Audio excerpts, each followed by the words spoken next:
Hi everyone, Madeleine Black here, speaker and author of Unbroken.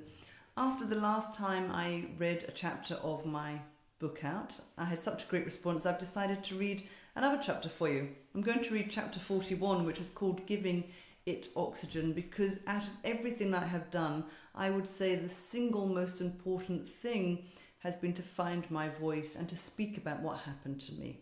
So here is chapter 41. I had been attending Imaho's seminars for about 5 years and I'd spoken to him many times about what had happened to me.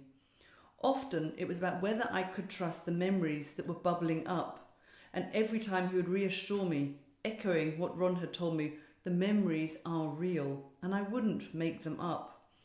It took me that much time not only to muster the desire and courage to look at the memories, but also to accept that I could completely shut out such extreme events and keep them from my conscious mind for so long.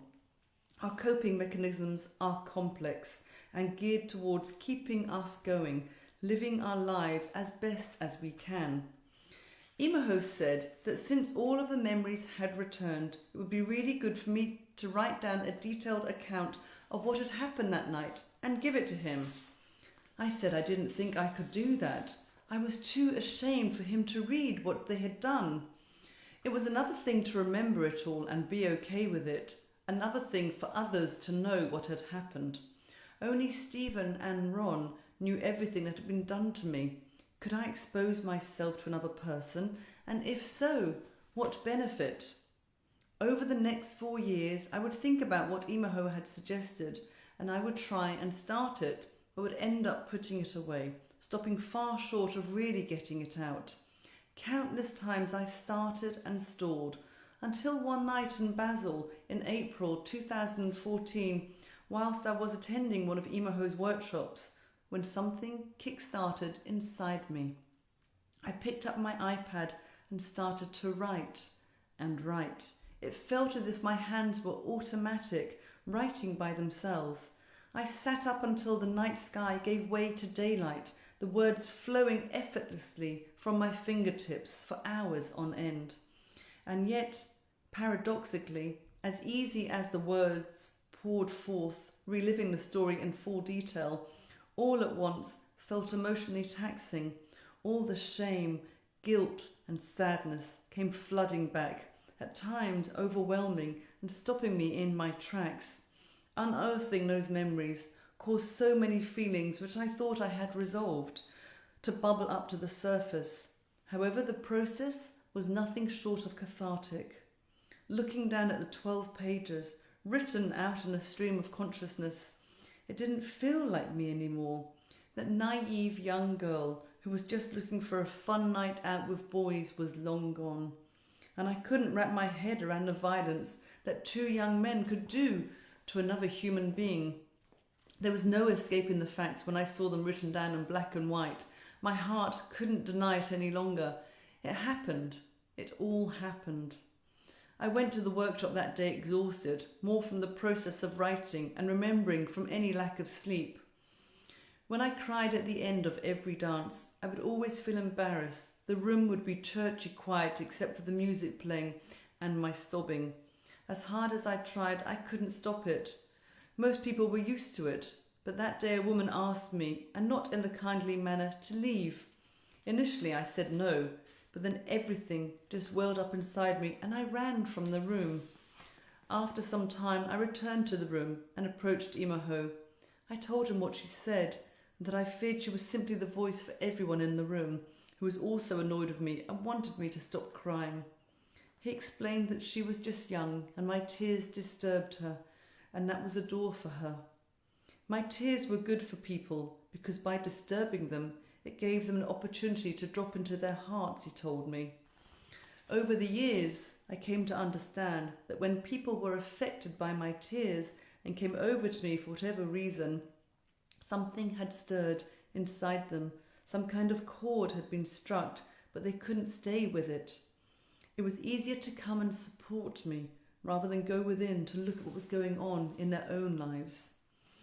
Before saying goodbye, I told him I had written out the events of that night, and he asked me to send it to him. A few weeks later he called me and told me he wanted to speak out what had happened to me at his workshop. I expressed my hesitance, but he said it would really help other people. My God, it was hard enough to pass that along to Imaho. I felt so nervous, unsure, and worried that people's opinions of me would change. I wondered if they would believe me. He said he wanted to educate people on what can take place on this planet and what we, as human beings, are capable of doing to each other. People grow up in a kind of protective bubble, he told me. Most people never really encounter real violence. They simply read about it or hear stories about it. It keeps the violence abstract, as if it doesn't really exist. When they hear about what happened to me, someone they know, it will drive the reality home. Imaho had been my teacher now for nearly 9 years, and I trusted him, so I said yes. I told him that he could speak about me on condition that he called me afterwards to let me know how it went, and that I would receive a recording of his speech so I could exactly hear what was said. Agreed. So at one of the busiest workshops in Teufen, Switzerland, Imaho shared my story with several hundred people.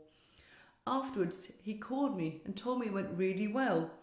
For years, he'd been waiting for me to write my story so he could share it with people.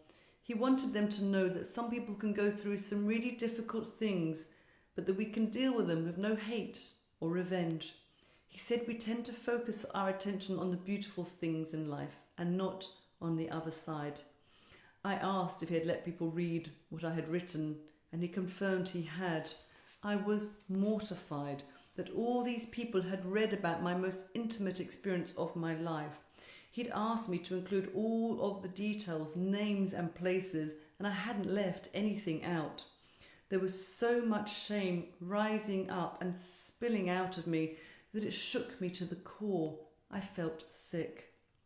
I was embarrassed about them knowing all the details of the rape and torture, but more upset that they would now know about my monk. To me, that was even more personal than all the other details. I wondered how I could ever walk back into the room again and face them all. The most private aspects of my life were now public domain. When I listened to the recording from that day, I discovered that he hadn't held back when he was describing the events. Hearing him describe the details of the assault out loud chilled me to the bone. My physical frame shook from a place deep inside me, and my tears flowed for my younger self. During the next few weeks, I listened to the teaching over and over again. Something seemed to open inside me, more and more with each listen, as my shame and guilt rose up and then dropped away. In May 2014, I attended the workshop in Cork, Ireland, my first one since the teaching about the rape. Walking into that room was so hard. I had no idea who had heard the teaching or who had read my story. I felt so vulnerable and exposed to them all, as if I had walked into the room naked.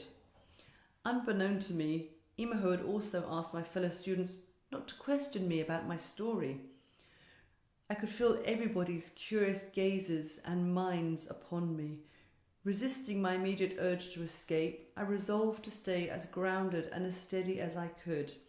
I had been utterly disarmed through my vulnerability, but in that moment I realised that since I had nothing to be ashamed of, there was no reason to feel uncomfortable. My concerns evaporated on the spot. I really wanted to get feedback from people to find out what effect, if any, my story had had on them. So I started by sitting with a man that I knew really well from Glasgow. I had to start gently. He told me that he was deeply moved by what he'd heard and that he felt fortunate to know me. As a child, he'd been beaten by his mother to within inches of his life. He'd been addicted to drugs, served time in prison, and by all means had a rough life. But he too had found a way to turn it round. He could relate to my story in a very personal sense, and it showed him that many people face terrible adversity and fight back. He was not alone. The next workshop was in my hometown of Glasgow, and again I could feel people's eyes on me as I came in the door. There was no problem at all. Again I sought feedback and was amazed once more by the replies. Some women who had also been raped, and hearing my story had made them examine their own. It made me wonder how many women we know have been raped but tell no one or very few people. One man told me how he had held a grudge against a former business partner who had swindled him, but on hearing what I was able to forgive, he found himself letting go of it. The more I opened up the people and gave them the signal it was okay to talk to me about it, the more they approached me with incredible openness and candour. I was seeing exactly what Imaho meant when he said that going public would not just help me, but other people too. I had asked a few close friends for their responses and was simultaneously touched and astounded by their reactions. They talked of my bravery and courage and questioned whether they themselves could have walked it out just as I had. But they also spoke of using parts of my stories to help them move on from issues that they had held on to themselves for many years. I saw in that moment the healing power of my story, and I knew with complete certainty that it was the right decision to share it, to give it oxygen. Different people identified with different elements of my experience, and it touched both men and women alike. But what seemed to strike the deepest chord with most was not just my ability to heal and rebuild my life, but the fact that I was able to truly forgive my rapists. Thank you.